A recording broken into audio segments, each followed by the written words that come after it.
Hello, magandang araw po muli. Ito si Chef Francis. So, share ko lang sa inyo ano ba mga diskarte natin sa paggagawa o pagde-decorate ng isang pagkain o ano ba yung technique natin. Ito guys, kung mapapansin nyo, medyo malinis. Ang importante po kasi talaga sa akin guys is malinis na plato, clean presentation. Okay, tapos nilalagyan ko lang ng mga sauces.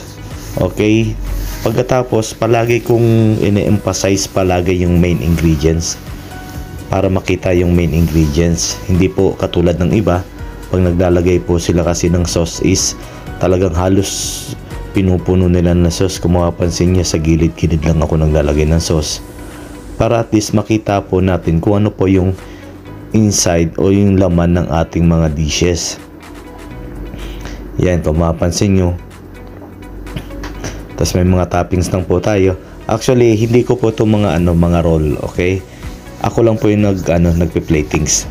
Kunyari, may yung kasama ko, siya yung taga-roll, and then bago lumabas, binibigay niya po sa akin, and then ako na po nagpe-platings. Yan, actually, itong mga picture na nakikita nyo is lang yung picture po ng kasama namin.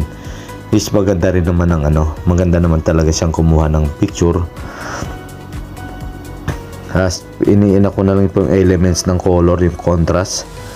Very important din po guys yung contrast. Ayan Ayan, may mga contrast po ng color yung ating pagpi-plating para at least makita po maganda sa paningin.